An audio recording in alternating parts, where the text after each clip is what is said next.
ये जो तकर्रुरियां हुई हैं सारी खलबली मच गई है पीसीबी में। देखिए खलबली तो अभी मचेगी, अभी तो बहुत सारे फैसले जो है ना वो ऑन द वे हैं। ये कराची किंग्स की मैं बात कर लूं, हम्म। कराची किंग्स जो है मैं समझता हूं कि बदकिस्मत रही है। उनके फैसला साज या तो सही फैसला नहीं कर सके, या जो है ना कहीं कोई एरर था। आप देखें, जितनी इस टाइम पीएसएल के खिलाड़ी जो परफॉर्म कर रहे हैं, चाहे वो फॉरनर हो चाहे वो जो है वो लोकल हो, वो सारे जब कराची किंग्स में थे तो उनको बेंचेस पे बिठा के रखा गया, उनको वो हम्म। मौके नहीं दिए गए जो मौके वो डिजर्व करते थे। तो उसके बाद क्या हुआ कि उन प्लेयर्स ने दूसरी फ्रेंचाइज को ज्वाइन करने में आफियत समझी, और जब वहां पे गए वहां उनको एक्सपोजर मिला, जब वहां उनको मौका मिला तो उन्होंने अपने आप को मनवाया। अब आ गई मोहम्मद आमिर की बात, जहां तक मेरी इतलात है, might be I am wrong, but मेरी इतलात के मुताबिक मोहम्मद आमिर नहीं चाहते थे अब कराची किंग्स में रहना, जिसकी वजह से उन्होंने अपना रास्ता जो है वो कराची किंग्स से जुदा कर लिया। ओके। बिल्कुल इमाद वसीम के बारे में मेरे पास यही इतलात है कि वो भी नहीं चाहते थे तो उन्होंने अपना रास्ता अलग कर लिया, और पिछले सीजन में बाबर आजम नहीं चाहते थे तो उन्होंने भी अपना रास्ता जो है वो जुदा क्या कर वजह है लिया। शोएब, तो ये क्यों नहीं चाहते थे?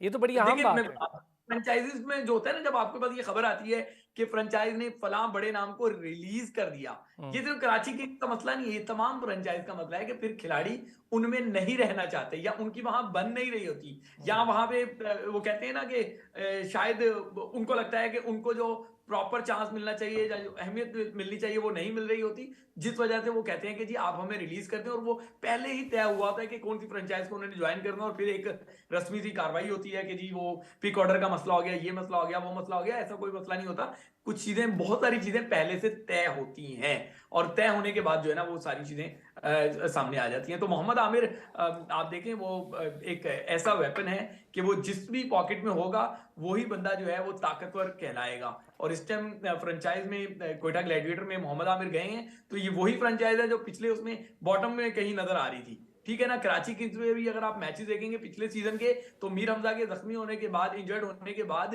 मोहम्मद आमिर ही एक फाइटर नजर आ रहे थे वो तो वहां हम पे। हमेशा कहते और हैं शोएब के मोहम्मद आमिर ही कराची किंग्स में थे जो ज़रा सा डिफरेंस डाल रहे थे। बाकी तो इतना हमने कुछ नहीं। मैंने चूंकि खुद भी यहाँ रावलपिंडी में बॉलिंग करते हुए आमिर को ये बात कही भी थी जब वो बॉल कर रहे थे रावलपिंडी लेग के बाद। तो मैंने कहा आमिर आप अकेले ही नज़र आ रहे हैं, और आप यकीन करें उन्होंने इस बात पर यही कहा कि बस फिर मेहनत अकेले ही लगे हुए करने। तो इसका कोई जो मतलब तो उन्होंने था। कहा है वो आपने बताना नहीं है, छोड़े। ठीक है ना। बहरहाल कराची किंग एक बड़ी फ्रेंचाइज है, और लोग उनसे जो है ना बड़ी परफॉर्मेंस तवक्को करते हैं। आपने शुरू में सही कहा कि थोड़ी सी पिकअप्स ऐसी थी, पिक्स ऐसी थी कि जिनपे थोड़े से लोग जो है वो हैरान थे, बट बिल्कुल अभी शुरू के 2 मैचेस हुए हैं, मेरे ख्याल से हमें टाइम लेना चाहिए। अगर 5-6 मैचेस के बाद जो है वो उन एक्सपेक्टेशंस पे नहीं उतरेंगे तो फिर हम इस पे जरूर बात करेंगे। कैरन पोलार्ड की जहां बात है, मैं ये समझता हूँ वहां कैरन पोलार्ड का परफॉर्म करने से ज्यादा बड़ा मामला जो है वो बाबर आजम की पुअर कैप्टनसी है। हम्म। कैरन पोलार्ड जो है जब तेज बॉलर पे, तीखे बॉलर पे वो फंसते हैं, हाँ जी। तो आपने अपने फास्ट बॉलर के ओवर इनएक्सपीरियंस। फंसा के वहां स्पिनर लगा दिए, तो फिर तो फेंकना पड़ना था आपको। तो हम्म। बाबर आजम की कैप्टनसी से कराची जीता है वो मैच, अदरवाइज वो कराची के हाथ से मैच निकल रहा था। ओ ये देखिए बड़ा। शोएब इस पे अगर कमेंट करना चाहे ज़रा, खबर तो है वो आपसे ही आती है, हमें तो अच्छी बड़ी खबर तो हमें पता है कि खबर तो थी है।